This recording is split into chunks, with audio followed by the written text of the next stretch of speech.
Alhamdulillah, wassalatu wassalamu ala rasulillah Sayyidina wa maulana Muhammad ibn Abdillah wa ala alihi wa sahbihi wa man tabi'ahu wa mawalah. Ashhadu an la ilaha illallah wahdahu la sharika lah wa ashhadu anna sayyidana Muhammadan abduhu wa rasuluhu la nabiyya ba'dah.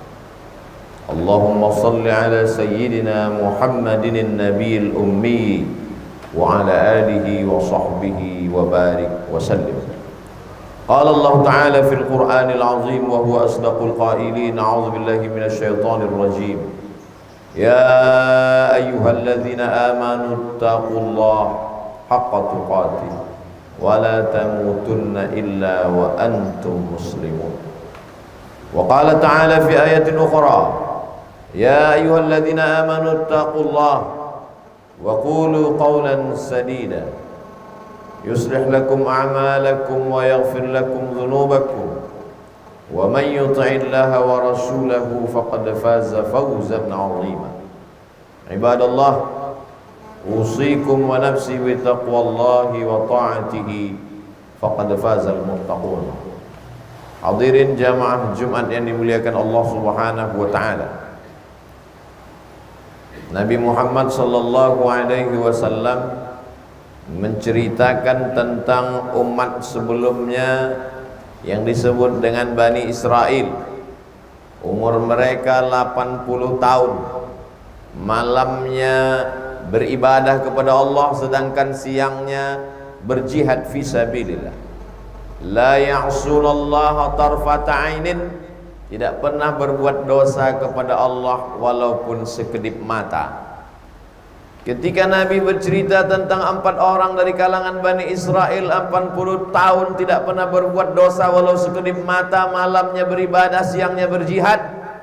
Ketika itu sahabat Nabi merasa bersedih hati, karena umur umat Nabi Muhammad SAW baina sittina wa sab'in, antara 60 sampai 70 tahun. Dipotong masa tidur, bekerja, mengurus keluarga, mencari nafkah, bertani, berniaga, mencari penghidupan. Rasanya tidak mungkin bisa mengimbangi 4 orang dari kalangan Bani Israel itu. Allah Subhanahu wa ta'ala yang maha kasih dan sayang tidak membiarkan sahabat Nabi SAW dalam keadaan bersusah hati. Maka malaikat Jibril membawa satu surat. A'udzubillahi minasyaitonir rajim. Inna anzalnahu fi lailatul qadr wa ma adraka ma lailatul qadr lailatul qadri khairum min alfi syahrin. Ada satu malam, siapa yang beribadah pada malam hari itu lebih baik dari 83 tahun. Wahai sahabat Nabi Muhammad sallallahu alaihi wasallam, wahai umat Nabi Muhammad sallallahu alaihi wasallam, kalau kalian merasa berkecil hati, berduka karena ada 4 orang dari kalangan Bani Israel, umur mereka 80 tahun tak pernah sekedip mata pun berbuat dosa kepada Allah, malamnya beribadah, siangnya jihad fisabilillah, maka umat Nabi Muhammad SAW satu malam saja dia beribadah lebih baik daripada 83 tahun. Jadi kalau 10 tahun umurnya dia mendapatkan Lailatul Qadar setiap tahun, maka 83 tahun kali 10 sama dengan 830 tahun. Umur umat Nabi Muhammad SAW boleh jadi lebih pendek, usianya boleh jadi tidak sepanjang usia Bani Israel, tapi ada keutamaan. Itulah mengapa Nabi Musa alaihi salam, apa kata Nabi Muhammad SAW tentang Nabi Musa? Lau kana Musa hayyan ma wasa'ahu illa ayattabi'ani. Seandainya Nabi Musa hidup hari ini, maka dia pasti akan menjadi umatku, dia pasti mengikut aku. Nabi-nabi ingin menjadi umat Nabi Muhammad sallallahu alaihi wasallam. Walaupun umat ini umat yang terakhir, tapi yang pertama kali masuk ke dalam surga adalah umat Nabi Muhammad sallallahu alaihi wasallam. Mengapa demikian? Karena mereka datang menghadap Nabi Adam alaihissalam. Pada saat bangkit di padang mahsyar, panas terik sejengkal dari ubun-ubun. Ada yang tenggelam karena peluh keringatnya sampai ke mata kaki. ada yang sampai ke pinggang, ada yang sampai ke dada, ada yang sampai ke leher, ada sampai ke ubun-ubunnya. Lalu kemudian mereka meminta kepada Nabi Adam, menghadaplah kepada Allah. Nabi Adam mengatakan, aku malu menghadap Allah, karena aku pun juga pernah melakukan kesilapan dan kesalahan. La taqraba hadhihi syajarah, jangan dekati pohon kuldi ini. Lalu kemudian fa'azallahuma syaitan, setan menggoda. Lalu kemudian Nabi Adam bertaubat kepada Allah, Rabbana zalamna anfusana wa illam taghfir lana wa tarhamna lanakunanna minal khasirin. Mereka datang menghadap kepada Nabi Nuh alaihissalam. Kata Nabi Nuh, aku memanggil anakku, ya bunayya rkam ma'ana, wahai anakku Kan'an, marilah naik ke atas perahu bahtera ayah. Lalu kemudian anaknya menjawab, sa'awi ila jabalin ya'simuni minal ma', aku akan naik ke atas bukit yang bisa menyelamatkan aku dari banjir bandang. Aku tidak perlu mengikut perahumu, wahai ayahku. Nabi Nuh malu menghadap Allah Subhanahu wa ta'ala. Lalu kemudian sampailah ucapan itu kepada Sayyidina wa Maulana Muhammad sallallahu alaihi wasallam. Itulah mengapa umat ini yang pertama mendapatkan syafa'atun uzma. Itulah mengapa umat ini yang pertama kali menginjakkan kaki ke dalam surga. Itulah mengapa umat ini yang mendapatkan keutamaan yang tidak didapatkan umat yang lain. Itu karena Sayyidina wa Maulana wa Syafi'ina wa Zukhrina wa Qurrati a'yunina Muhammad sallallahu alaihi wasallam menjadi kebanggaan menjadi umat Nabi Muhammad sallallahu alaihi wasallam. Dia yang begitu hebat, begitu dahsyat syafaatnya, dia tetap berdoa meminta kepada Allah, Allahumma barik lana fi Rajab wa Sya'ban, berikan kami berkah di bulan Rajab, berikan kami berkah di bulan Sya'ban, wa ballighna Ramadan, sampaikan kami ke bulan Ramadan. 60 hari sebelum nampak hilal Ramadan, dia sudah berdoa meminta supaya disampaikan ke bulan Ramadan, padahal dia dijamin masuk surga, padahal alam terkembang karena dia, padahal dialah yang mengetuk pintu surga pertama kali, padahal dialah yang membuat Allah Subhanahu wa ta'ala kasih dan sayang kepada umat ini. Wa ma arsalnaka illa rahmatan lil alamin, tidaklah kedatanganmu wahai Muhammad sallallahu alaihi wasallam melainkan menjadi rahmat kasih sayang bagi semesta alam. Maka dia pun meminta agar sampai ke bulan itu. Bulan itu adalah bulan yang dirindukan oleh para nabi. Itu adalah bulan yang dirindukan oleh sahabat-sahabat Nabi, wali-wali Allah, orang-orang yang saleh. Sampai-sampai sahabat Nabi mengkosongkan waktunya khusus untuk bulan tersebut. Itulah yang dilanjutkan oleh para alim ulama. Imam Malik bin Anas meninggal tahun 179 Hijrah. Makamnya di pemakaman Baqi di samping Masjid Nabawi. Ketika di bulan-bulan yang lain dia membuka pengajian kitab Muwatta.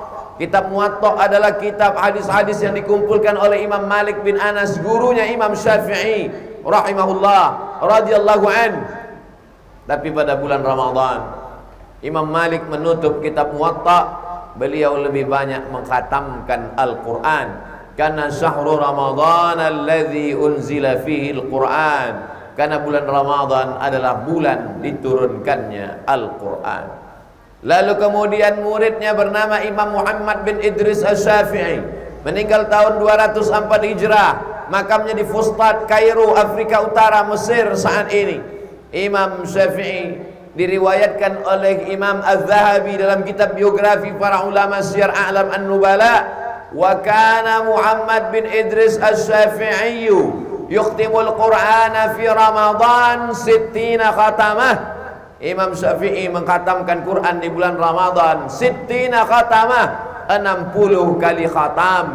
Begitulah mereka mensyukuri nikmat umur disampaikan ke bulan Ramadan. Tidak ada waktu yang kosong hampa, semuanya bernilai. Dan yang paling utama di antara mengisinya adalah bulan yang diturunkan saat itu. Dipilih Allah, inna anzalnahu fi lailatin mubarakah, kami turunkan Al-Quran itu pada malam yang penuh dengan keberkahan. Berkah ziyadatul khair, lebih dari kebaikan yang semestinya, lebih dari sekedar kebaikan yang seperlunya, melebihi dari malam-malam yang lain. Tapi dalam setahun ada 360 malam. Malam yang mana di antara malam-malam itu? Maka dipersempit dari 360 malam menjadi 29 sampai 30 malam. Syahrul Ramadan alladzi unzila fihi al-Qur'an. Al-Quran diturunkan pada malam bulan Ramadan. Malam yang mana? Maka Imam Abul Fida Ismail Ibnu Katsir dalam kitab Tafsir Al-Quranil Azim menyebutkan beberapa pendapat para ulama. Ada ulama yang berpendapat pada malam pertama bulan Ramadan. Ada ulama yang berpendapat pada malam 3 Ramadan. Ada yang mengatakan pada malam 5 Ramadan. Ada pula yang berijtihad mengatakan malam 7 Ramadan. Ada di antara mereka yang mengatakan malam 9 Ramadan. Lalu kemudian di antara pendapat Imam Syafi'i mengatakan 17 Ramadan. Itulah mengapa masyarakat Indonesia, Asia Tenggara, Malaysia, Brunei Darussalam memperingati nuzul Quran pada malam 17 Ramadan. Ada pula yang mengatakan pada 10 terakhir Ramadan berdasarkan hadis Nabi. Nabi i'tikaf di 10 hari terakhir Ramadan, dan Nabi berpesan taharru lailatal qadri fil ashril awakhir min Ramadan. Carilah dia 10 terakhir Ramadan. Mengapa Allah tidak menetapkan malamnya? Mengapa hanya menetapkan bulannya? Supaya malam-malam di bulan itu tidak ada yang kosong daripada menghidupkan qiyamul lail. Qiyam, bangun. Afsyus salam, tebarkan salam. At'imut ta'am, bagi makanan. Jangan sampai ada orang kelaparan. Berikan santunan beras, nasi bungkus, nasi kotak. Jangan sampai ada yang tak makan. Lalu kemudian wa tusalli bil laili wan nasu niyam. Wa tusallu bil laili wan nasu niyam. Pada saat manusia tertidur lelap, engkau tegak bermunajat, berdoa di waktu malam. Tidak ada malam yang kosong daripada beribadah. Selesai salat Isya biasanya pulang ke rumah. Di malam-malam Ramadan dilanjutkan dengan tarawih. Lebih baik mengkhatamkan Al-Quran di dalam salat. Maka Umar bin Khattab mengangkat sahabat Nabi bernama Ubay bin Ka'ab untuk menjadi imam salat tarawih di Masjid Nabawi, kota Al-Madinah Al-Munawwarah. Maka satu malamnya 1 juz, 30 malam 30 juz. Itulah yang dilanjutkan sampai hari ini di Masjidil Haram, di Masjid Nabawi. Beberapa masjid di kampung halaman di negeri Melayu tetap melaksanakan 1 malam 1 juz untuk mengajar khatam Quran dalam salat. Bisa setiap tahun, alhamdulillah. Tak mampu setiap tahun, paling tidak sekali seumur hidup pernah mengkhatamkan Al-Quran. Bisa membaca, alhamdulillah. Tak sanggup membaca, menjadi orang yang mendengar pun jadilah. Karena itu akan menjadi amal yang akan dibawa menghadap Allah Subhanahu wa ta'ala. Cari imam-imam yang hafalannya bagus, cari yang suaranya nyaring, indah didengar, sehingga membuat kita lebih khusyuk. Lama terasa, tapi karena keindahan bacaan tak terasa begitu lama. Karena telinga juga perlu keindahan. Walaqad zayyana as-samaa'a bizinatinil kawakib. Langit-langit kami hiasi dengan bintang ke bintang, planet-planet bertebaran. Begitu indah di tengah malam. Kalau malam indah karena bintang, mata nyaman melihatnya, maka telinga juga nyaman, terang benderang, indah mendengar suara para qari membaca Al-Quran. Laisa minna man lam yataghanna bil Quran. Siapa yang tidak melantunkan Al-Quran dengan suaranya yang merdu, maka dia bukan umat Nabi Muhammad sallallahu alaihi wasallam. Lalu kemudian selesai tarawih ditutup dengan witir.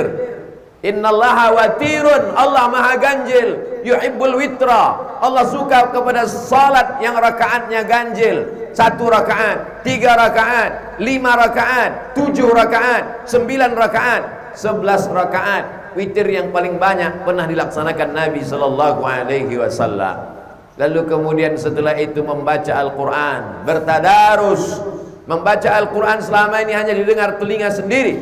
Pada saat tadarus diperdengarkan kepada orang lain. Ada matnya yang kurang tepat, ada makharijul hurufnya yang tidak pas, ada bunyinya yang tidak sesuai. Telinga kita tidak pernah mengkoreksi diri kita, karena kita merasa bacaan paling bagus, paling benar. Maka pada saat tadarus memperdengarkan bacaan ke telinga orang lain. Orang yang tahu peci kita miring, orang yang tahu kain kita tidak rapi, orang yang mengerti bagaimana bentuk baju kita. Kita adalah orang yang siap dikritik orang lain. filosofi yang terkandung dalam tadarus.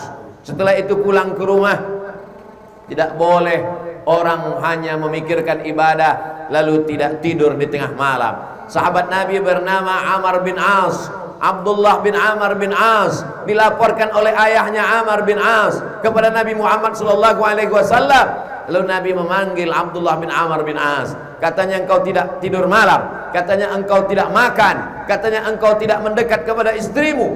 Maka kata Nabi SAW menegur Abdullah bin Amr bin As, inna li jasadika alaika haqqan, badanmu perlu hak, kasih dia makan, kasih dia minum. Inna li ainika alaika haqqan, matamu punya hak, kasih dia tidur. Inna li ahlika alaika haqqan, istrimu punya hak, beri dia perhatian. 3 yang tidak boleh dianiaya: badan kasih makan, mata kasih tidur, istri berikan perhatian. Itu pesan Nabi SAW. Jadi kalau ada orang yang bangga dengan ibadahnya, maka sesungguhnya kalau dia tidak adil, dia zalim, dia aniaya, dia akan dituntut di hadapan Allah Subhanahu wa taala. Selesai tadarus, berikan hak mata, tidurlah sampai pada waktunya. Wa minal laili, dari sebagian malam, fatahajjat, bangkit, lawan tidur, tegak berdiri menghadap Allah, hilangkan kantuk dengan berwudu, mandi lebih baik. Lalu setelah itu bermunajatlah kepada Allah Subhanahu wa taala. Allah tidak minta sepanjang malam. Wa minal laili, dan dari sebagian malam, fatahajjad, maka lawanlah kantukmu, nafilatan lak, sebagai amal tambahan. Asa ayyab'atsaka rabbuka maqaman mahmuda. Mudah-mudahan dengan amalmu itu Allah akan menempatkan engkau di tempat yang terpuji. Tasaharu, bersahurlah, fa inna fis sahuri barakah, karena di dalam sahur ada barakah. Apa barakah sahur? Orang yang makan sahur akan kuat badannya. Apa barakah sahur? Orang yang minum di saat sahur maka dia tidak akan kehausan. Apa barakah sahur? Dia akan bisa duduk makan dengan anak istrinya selama ini sibuk. Berangkat bekerja anak belum bangun, pulang bekerja anak sudah tidur. Maka pada saat waktu sahurlah duduk bercengkrama, bercerita dengan keluarga. Tasaharu, bersahurlah, fa inna fis sahuri barakah. Karena semalas-malasnya orang di bulan Ramadan, pasti dia akan bangun sahur. Dan dia tidak hanya sekedar bangun, maka dia salat tahajud. Alangkah indahnya kalau dia dahului dengan salat sunat wudu, dia lanjutkan dengan salat sunat taubat, dia lanjutkan dengan salat sunat tahajud, lalu kemudian dia salat sunat hajat. Begitu banyak hajatnya kepada Allah, minta rezeki yang berlimpah, minta keluarga yang sakinah, minta anak istri yang soleh dan solihah, minta ibadah sampai ke Baitullah. Maka dia munajatkan kepada Allah. Aqrabu ma yakunul abdu min rabbihi wa huwa sajid. Orang yang paling dekat dengan Allah adalah ketika dia bersujud. Fa'akthiru fihi du'a, maka perbanyaklah doa ketika sujud, bermunajat, meminta, memohon. Orang yang sombong adalah orang yang tidak mau berdoa. Orang yang angkuh adalah orang yang tidak mau meminta. Walaupun dalam pergaulan dia santun, baik, suka berderma, tapi ternyata dia sombong. Kenapa? Karena dia tidak mau mengangkatkan tangannya, menundukkan kepalanya, meneteskan air matanya, menyadari bahwa dirinya bukan siapa-siapa, meminta, memohon, merintih, mengharap kepada Allah Subhanahu wa taala. Jangan sampai Ramadan berlalu. Boleh jadi ini Ramadan terakhir bagi kita. Tahun depan masih ada Ramadan. Tahun 2024 masih ada Ramadan. Tapi kita mungkin sudah berpindah, tidak lagi di atas tanah, tapi sudah masuk ke dalam lubang tanah. Pejamkan mata sejenak, bayangkan orang-orang yang tahun lalu bersama dengan kita, sholat dengan kita, ingat kita posisinya di mana, masih terbayang senyumnya di pelupuk mata. Tapi tahun ini dia tidak lagi bersama dengan kita, kena COVID, darah tinggi, stroke, bermacam-macam penyakit datang. Sebenarnya itu hanya cara Allah Subhanahu wa taala. Likulli ummatin ajal. Setiap manusia ada ajal, waktu limit, batas yang ditetapkan Allah. Idza jaa ajaluhum, kalau ajal itu sampai, la yastakhiruna sa'atan wa la yastaqdimun, tak dapat dimajukan, tak dapat pula dimundurkan. Beruntunglah orang yang usianya sampai ke Ramadan. Andai dia tidak sampai, maka sesungguhnya niatnya sudah tercatat sebagai amal ibadah. Innamal a'malu binniyat, segala amal akan dinilai dengan niatnya. Wa innamal likulli imri'in ma nawa, orang akan mendapatkan apa yang dia niatkan. Barakallahu li wa lakum fil Qur'anil azim wa nafa'ani wa iyyakum bima fihi minal ayati wadh-dhikril hakim wa taqabbala minni wa minkum tilawatahu innahu wal ghafurur rahim.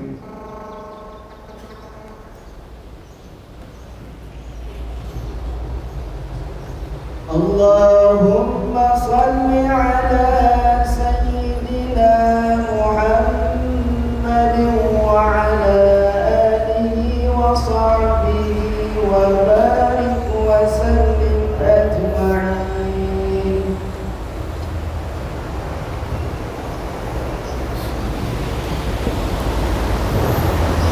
Alhamdulillahilladzi bi ni'matihi tatimmu shalihat. Wassalatu wassalamu ala sayyidis sadat wa ala alihi wa ashabihi ahli al-fadail wal karamat. Asyhadu an la ilaha illallah wahdahu la syarika lah wa asyhadu anna sayyidana Muhammadan 'abduhu wa rasuluhu wa safiyyuhu min khalqihi wa khaliluhu. Adda al-amanah wa ballagha ar-risalah wa nasaha lil ummah wa tarakana 'ala al-mahajjatil bayda ليلها كنهارها لا يزيغ عنها إلا هالك. اللهم صل على سيدنا محمد النبي الأمي وعلى آله وصحبه وبارك وسلم. قال الله تعالى في القرآن العظيم وهو أصدق القائلين: أعوذ بالله من الشيطان الرجيم بسم الله الرحمن الرحيم والعصر إن الإنسان لفي خسر إلا الذين آمنوا وعملوا الصالحات وتواصوا بالحق وتواصوا بالصبر. وقال تعالى في آية أخرى: إن الله وملائكته يصلون على النبي يا أيها الذين آمنوا صلوا عليه وسلموا تسليما. اللهم اغفر للمسلمين والمسلمات والمؤمنين والمؤمنات الأحياء منهم والأموات برحمتك يا أرحم الراحمين. اللهم أعز الإسلام والمسلمين واخذل الكفرة والمشركين ودمر أعداءك أعداء الدين. اللهم انصر إخواننا المجاهدين المستضعفين في فلسطين وفي روهينيا وفي كل مكان من مشارق الأرض إلى مغاربها. اللهم شتت شملهم وفرق جمعهم واجعل كيدهم في نحورهم. اللهم انصر من نصر الدين واخذل الكفرة والمشركين ودمر أعداءك أعداء الدين. اللهم ادفع عنا الغلاء والوباء والفحشاء والربا والزنا والمنكر ما ظهر منها وما بطن من بلدنا هذا إندونيسيا خاصة ومن بلدان المسلمين عامة. اللهم بارك لنا في شعبان وبلغنا رمضان. عباد الله أوصيكم ونفسي بتقوى الله وطاعته فقد فاز المتقون. إن الله يأمر بالعدل والإحسان وإيتاء ذي القربى وينهى عن الفحشاء والمنكر والبغي يعظكم لعلكم تذكرون. فاذكروا الله العظيم يذكركم واسألوه من فضله يعطكم ولذكر الله أكبر والله يعلم ما تصنعون. أقم الصلاة.